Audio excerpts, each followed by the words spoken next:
أشهد أن لا إله إلا الله وحده لا شريك له وأشهد أن محمدا عبده ورسوله أما بعد فأعوذ بالله من الشيطان الرجيم بسم الله الرحمن الرحيم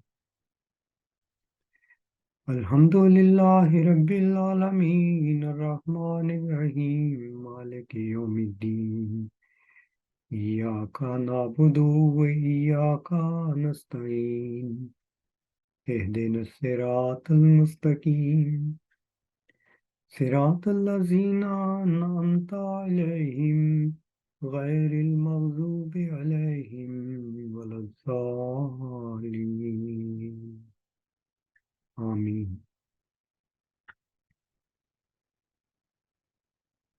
قرآن کریم میں ہمیں ایک چیز کا علم ملتا ہے، وہ ہے الہام، خالق کا انسان سے رابطہ کرنا۔ یہ سب سے دقیق اور گہرا فینومینا ہے۔ ہم میں سے کوئی بھی شخص اس جگہ موجود نہیں ہوتا یا وہ گواہ نہیں ہوتا جب ایک شخص یہ کہہ دے کہ مجھے اللہ نے الہام کیا ہے۔ حضرت آدم سے لے کر آج تک جتنے بھی دعوے دار ہیں، اللہ نے ان سے کلام کیا جس کے ہم اس رنگ میں گواہ نہیں کہ ہمیں پتہ ہو کہ اس وقت الہام ہو رہا ہے یا ہوا ہے۔ ہماری گواہی اس چیز پر ہے کہ جو بات اس شخص نے اپنی قوم یا دنیا کے سامنے رکھی، وہ باتیں غیب پر مشتمل تھیں، اپنے وقت پر جب وہ وقوع پذیر ہوتی ہیں تو ہمیں اس شخص کی صداقت کی گواہی ملتی ہے۔ قرآن کریم میں اللہ تعالیٰ نے رسول کریم صلی اللہ علیہ وآلہ وسلم کو مخاطب کر کے فرمایا کہ لوگوں سے کہہ دو انما انا بشر مثلکم یوحا الی انما الہکم الہ واحد۔ لوگوں سے کہہ دو کہ میں تمہارے جیسا ایک انسان ہوں، اور جو چیز فرق ڈال رہی ہے وہ یہ ہے کہ مجھے وحی ہوتی ہے، الہام ہوتا ہے، اور الہام کا مرکزی پیغام کیا ہے؟ انما الہکم الہ واحد، تمہارا ایک ہی معبود ہے، یعنی اس کائنات کا خالق ایک ہی ہے۔ یہ وہ پیغام ہے جو سب سے بنیادی پیغام ہے، اور انسانی شعور اسی حقیقتوں کی جاننے کی کوشش کر رہا ہے۔ آخری حقیقت کیا ہے؟ سائنس کی روح سے بھی اور فلسفہ کی روح سے بھی۔ اب یہ بات بیان کرنے کے بعد کہ الہام ایک انتہائی سربستہ راز ہے، مگر اس کی حقیقت سے انکار نہیں کیا جا سکتا، اب دوسری چیز ہم دیکھتے ہیں جو انسان کو حاصل ہے، وہ یہ ہے کہ وہ علم حاصل کرتا ہے، کوشش کرتا ہے۔ میں اس کوشش کو بھی دراصل اللہ کا فضل ہی سمجھتا ہوں۔ اس کی سادہ اور ظاہری مثال یوں دی جا سکتی ہے کہ دو ماؤں کے ہاں دو بچے پیدا ہوئے۔ ایک بچہ پیدائشی طور پر نابینا ہے، دیکھ نہیں سکتا، اور ایک بچہ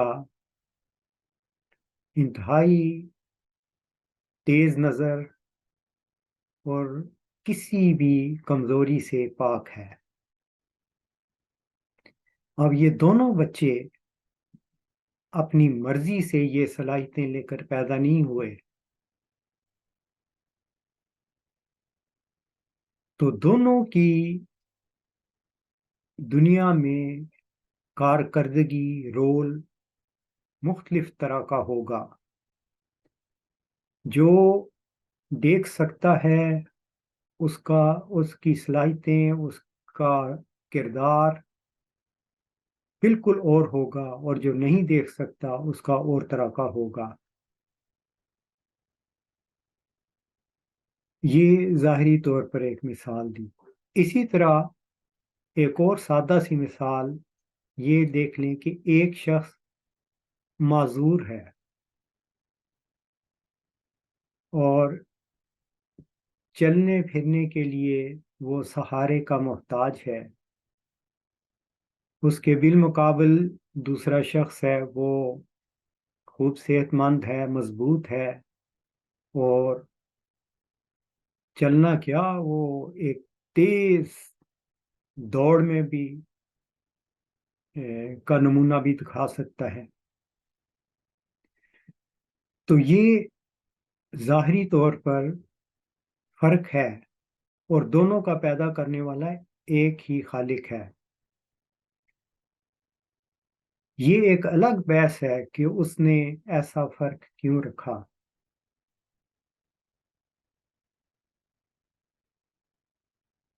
ظاہری طور پر بھی، یعنی جو انسان تخلیق کرتا ہے اس میں بھی ہمیں یہی چیزیں ملتی ہیں۔ مثلا انسان نے موبائل ٹیلی فون بنائے۔ اب جو فرسٹ جنریشن کے موبائل ہیں وہ کیا مقابلہ کریں گے اس موبائل سے جو کہ ففتھ جنریشن کا ہے۔ دونوں کی صلاحیتوں میں بہت فرق ہے۔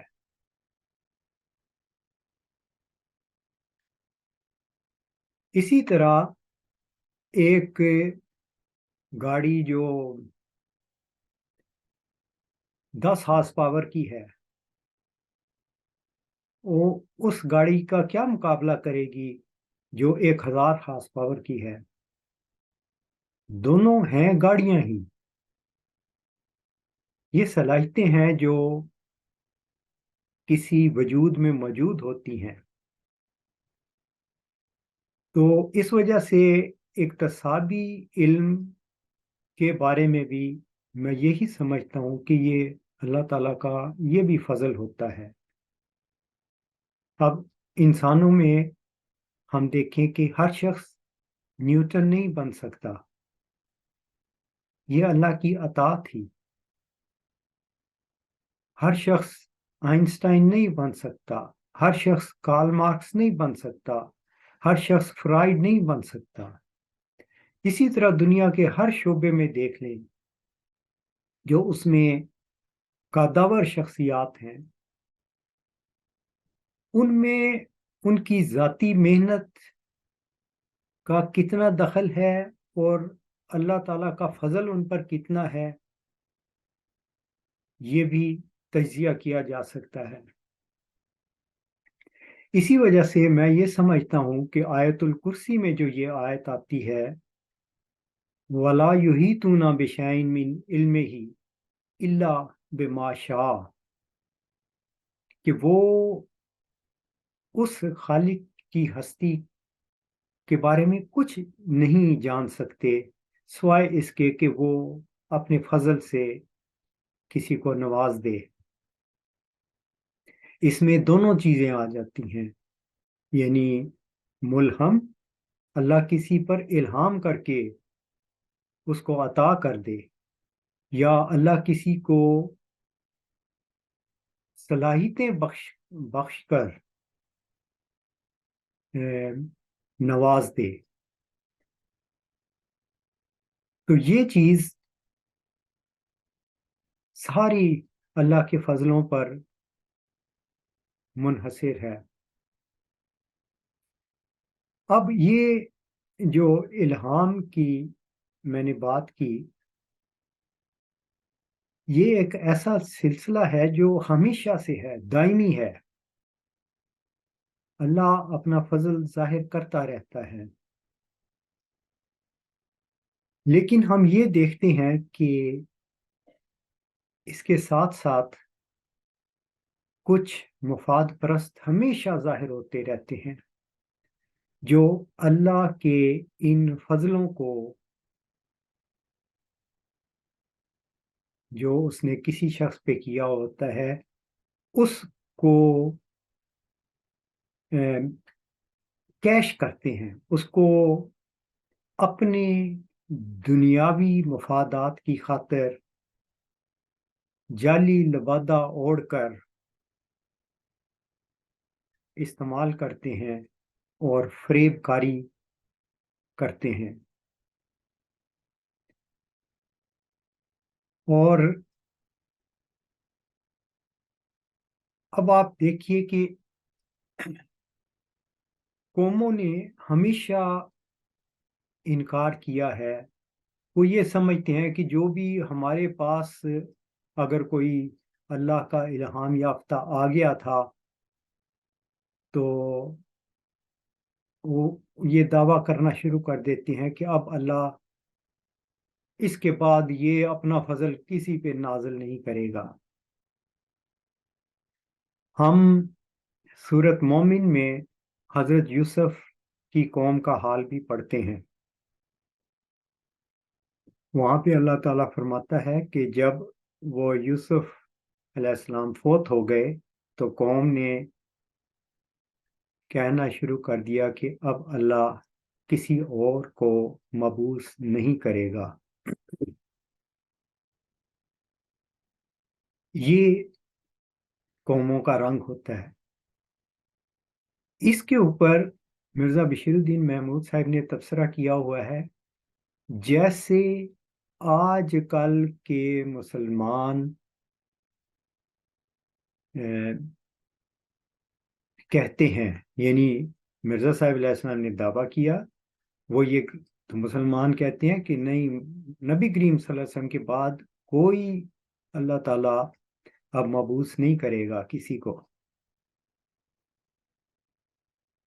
اب یہ دیکھیے کہ یہ عادت ہے، اس میں کچھ مفادات ہوتے ہیں ان لوگوں کے، لیکن ہم یہ بھی دیکھتے ہیں کہ باوجود اس کے کہ یہ تمام مذاہب بڑے بڑے اور یہ تمام فرقے جو یہ ختم نبوت کے فتوے اور مورے لگا کر بیانات دیتے رہتے ہیں، یہ ایک گنجائش رکھتے ہیں کہ ہاں عیسیٰ نے آنا ہے۔ یہود بھی انتظار کر رہی ہیں، عیسائی بھی کر رہے ہیں، مسلمان بھی کر رہی ہیں، مگر ہم یہ دیکھتے ہیں کہ سب سے بڑا انکار اس فضل خداوندی پر کسی نے کیا ہے تو وہ لوگ ہیں جو اپنے آپ کو مرزا صاحب کا جانشین ہونے کا دعویٰ کرتے ہیں، اور ان کے ہاں کوئی گنجائش نہیں، یعنی باقی قوموں نے تو حضرت عیسیٰ کے آنے کا راستہ رکھا ہوا ہے، ان کے ہاں ایسا کوئی نہیں، رستہ ہی کوئی نہیں کہ کوئی آ سکے۔ سب سے بدترین مہر جو اللہ تعالیٰ کے فضل پر لگانے والی جماعت ہے، وہ جماعت ہے جو اپنے آپ کو مرزا صاحب کا جانشین کہلاتی ہے، اور اس پر یہ شعر صادق آتا ہے کہ اپنے بے خواب کواڑوں کو مکفل کر لو، اب یہاں کوئی نہیں آئے گا۔ کون آئے گا؟ انہوں نے جو راستہ رکھا ہوا ہے وہ یہ ہے کہ ہمارے 40-50 تنخواہ دار ملازم ہی فیصلہ کریں گے، ان کے ووٹ ہی فیصلہ کریں گے کہ اب خدا نے کس کو اپنا جانشین بنانا ہے۔ یہ بدترین مثال ہے۔ تو یہ صورتحال ہم دیکھتے ہوئے کچھ اور پہلو بھی دیکھتے ہیں۔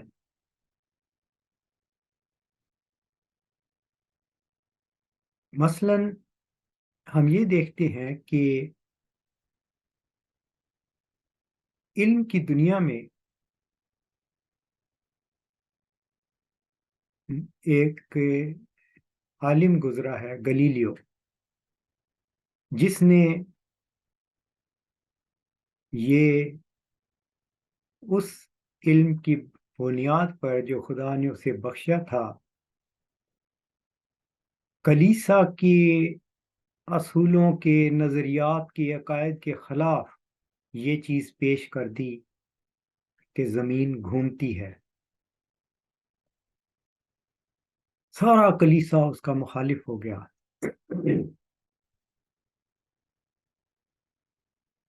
لیکن نتیجہ کیا نکلا؟ بالآخر معافیاں مانگنی پڑی کہ ہاں ہم غلطی پر تھے۔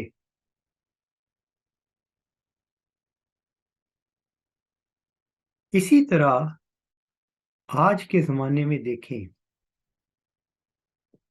کہ ایک شخص نے آ کر کھول کر بتا دیا کہ تم لوگ جو اپنے تئیں مرزا صاحب کا جانشین سمجھتے ہو سب غلطی پر ہو، یہ سچائی ہے۔ تو مخالفت شروع ہو گئی،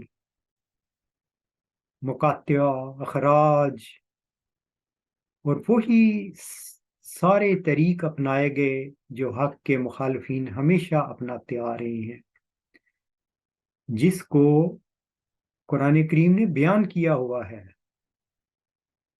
وہ قرآن جس پر یہ ایمان رکھتے ہیں، اپنے رویوں کو دیکھیں تو بالکل حق کے مخالفین کے رویے ان کے ہیں۔ یہ لوگ بھی اسی طرح شکست کھا جائیں گے جس طرح گلیلیو کے مقابلے میں سارا کلیسا شکست کھا گیا تھا۔ خود مرزا صاحب کو اللہ تعالیٰ نے الہاماً خبر دی ہوئی ہے کہ یہ جو مخالفین ہیں یہ بالآخر روتے ہوئے سجدوں میں گریں گے کہ ہمیں معاف کر دیا جائے۔ تو اللہ کے ان وعدوں پر ہم ایمان رکھتے ہیں۔ ہم یہ جانتے ہیں کہ حضرت مسیح موعود علیہ السلام کو الہام ہوا تھا پسپا شدہ ہجوم، اور ہماری آنکھوں کے سامنے وہ ہجوم ہے جو اس وقت بالکل پسپا ہو چکا ہے، جس میں ذرا بھی طاقت نہیں کہ وہ میدان میں اترے اور مقابلہ کر سکے۔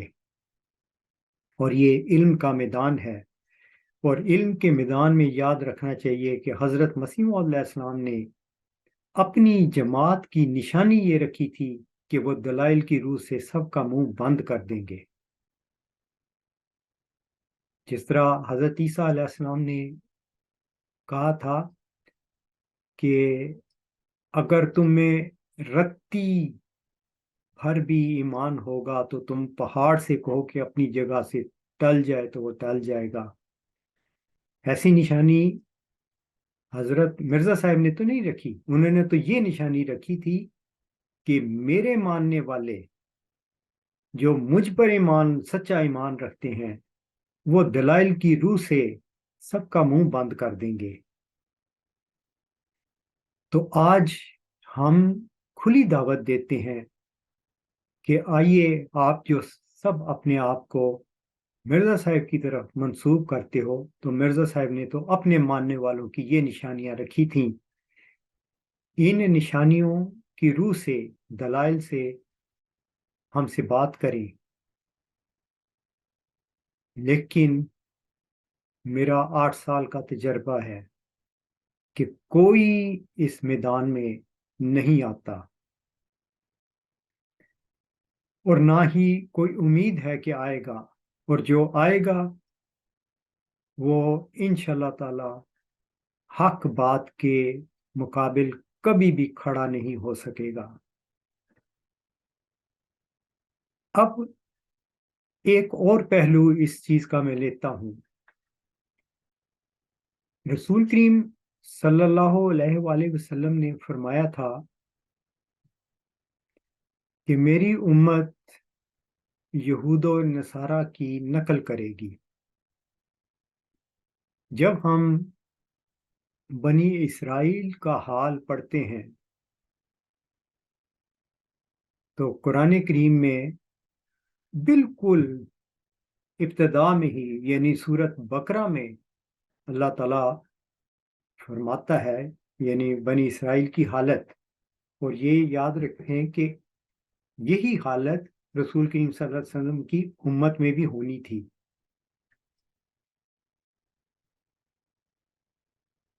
اللہ تعالیٰ فرماتا ہے، اے بنی اسرائیل، میرے اس احسان کو یاد کر جو میں تم پر کر چکا ہوں، اور تم نے میرے ساتھ جو عہد کیا تھا اس کو پورا کرو۔ تب میں نے جو عہد تمہارے ساتھ کیا تھا میں اس کو پورا کروں گا، اور مجھ سے ڈرو۔ پھر میں کہتا ہوں کہ مجھ سے ہی ڈرو، اور اس کلام پر ایمان لاؤ جو میں نے اب اتارا ہے، اور جو اس کلام کو جو تمہارے پاس ہے سچا کرنے والا ہے، اور تم اس کے سب سے پہلے کافر نہ بنو، اور میری آیتوں کے بدلے تھوڑی قیمت مت لو، اور مجھ سے ہی ڈرو۔ پھر میں کہتا ہوں کہ مجھ سے ہی ڈرو، اور جانتے بوجھتے ہوئے حق کو باطل کے ساتھ نہ ملاؤ، اور نہ حق کو جانتے بوجھتے چھپاؤ۔ سورت بقرہ کی ان آیات میں اللہ تعالیٰ ماضی کی بات رسول کریم صلی اللہ علیہ وآلہ وسلم پر نازل کر کے بتا رہا ہے، اور پھر رسول کریم صلی اللہ علیہ وآلہ وسلم کو، یعنی جو رسول کریم صلی اللہ علیہ وسلم دلیل ان کے سامنے رکھ رہے ہیں، آپ یہ فرما رہے ہیں کہ جو کلام تمہارے پاس ہے، یعنی تورات اور انجیل، اس کے مطابق تم میرے دعوے کو پرکھو تو تم مجھے سچا پاؤ گے۔ اس لیے سب سے پہلے اس کے کافر نہ بنو، اس کا انکار نہ کرو۔ تم جانتے ہو، تمہارے پاس خدا نے الہام کے ذریعے علم عطا کیا تھا تمہیں، جس پر تم ایمان رکھتے ہو، تم جانتے ہو، تمہاری کتابوں میں درج ہے۔ اور اب اس کے بدلے تھوڑی قیمت نہ لو، وَلَا تَشْتَرُوا بِآيَاتِي ثَمَنًا قَلِيلًا، میری آیتوں کے بدلے حقیر چیزیں نہ لو، چھوٹی چھوٹی چیزیں نہ لو۔ یہ رسول کریم صلی اللہ علیہ وسلم فرما رہے ہیں، یعنی اس کی آگے بڑی وضاحت ہو سکتی ہے کہ الہام کے بالمقابل یعنی وہ سچائی جو اللہ نے نازل کی اس کے بالمقابل ہر چیز ادنا ہے، تو تم اس ادنا کو کیوں لے رہے ہو؟ جو اللہ نے سچائیاں ظاہر کی ہیں اس کو کیوں نہیں مانتے؟ اور پھر ہم یہ دیکھتے ہیں زمانے کے لحاظ سے کہ مرزا صاحب آ گئے. مرزا غلام احمد قادیانی علیہ السلام کو اسی پیمانے پہ پرکھیں،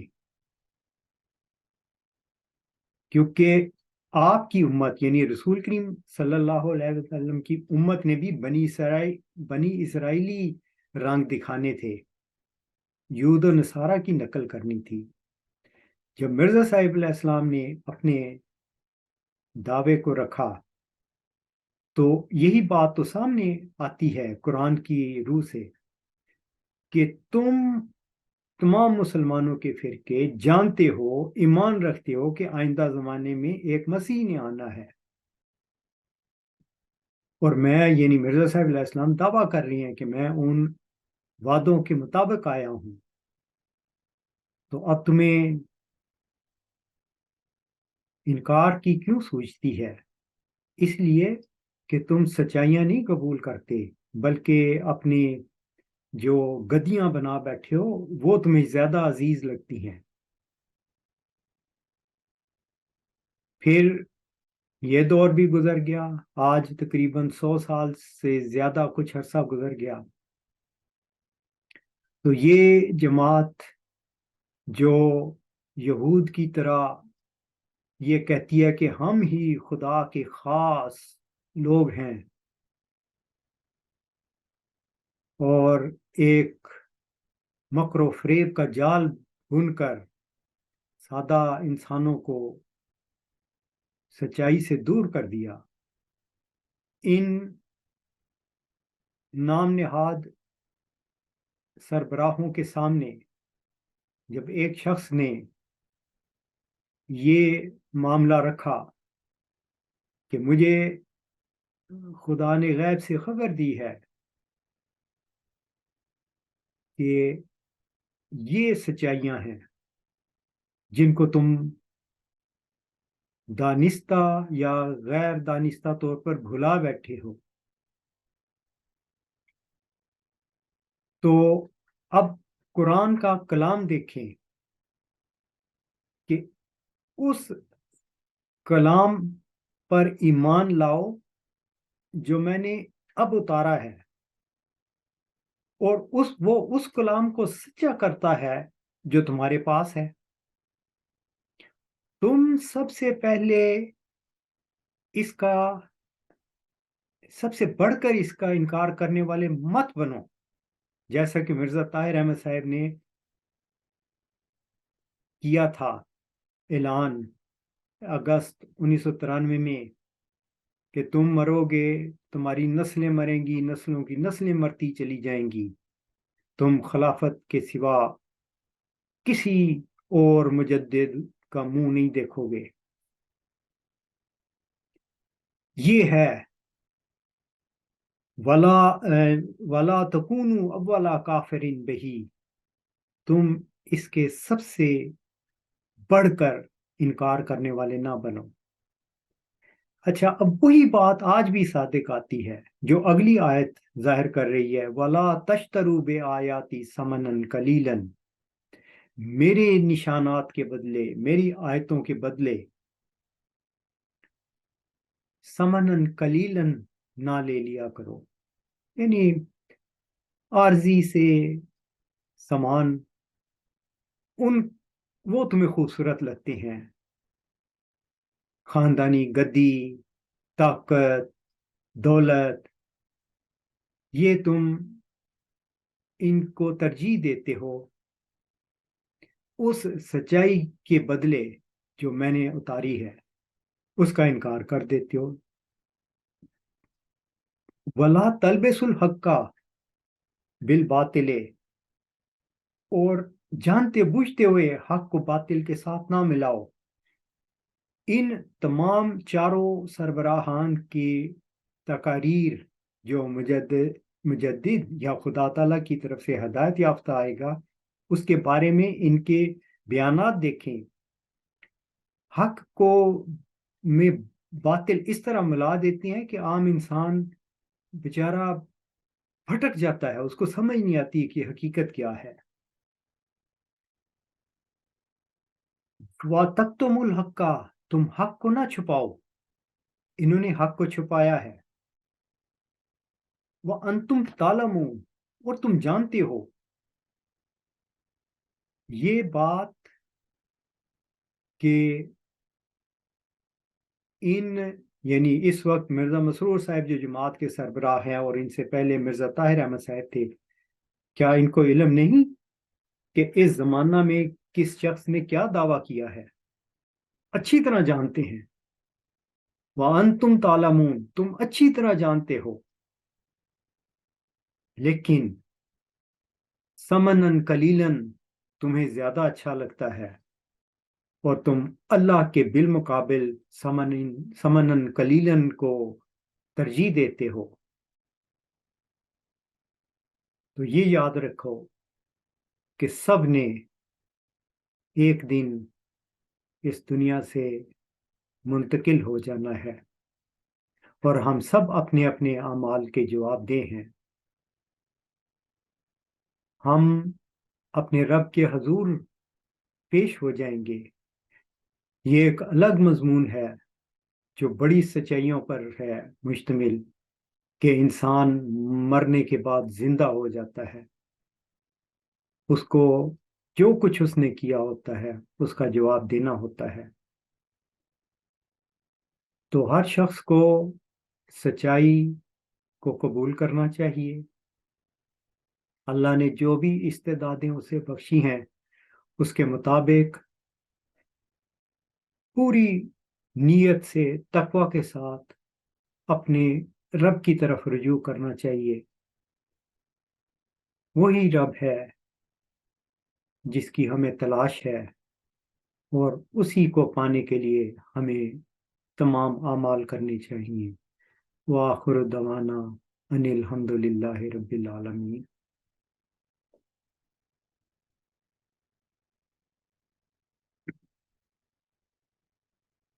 الحمد لله نحمده ونستعينه ونستغفره ونؤمن به ونتوكل عليه ونعوذ بالله من شرور أنفسنا ومن سيئات أعمالنا. من يهد الله فلا مضل له ومن يضلله فلا هادي له. ونشهد أن لا إله إلا الله ونشهد أن محمدا عبده ورسوله. عباد الله رحمكم الله، إن الله يأمر بالعدل والإحسان وإيتاء ذي القربى وينهى عن الفحشاء والمنكر والبغي يعظكم لعلكم تذكرون. واذكروا الله يذكركم وادعوه يستجب لكم ولذكر الله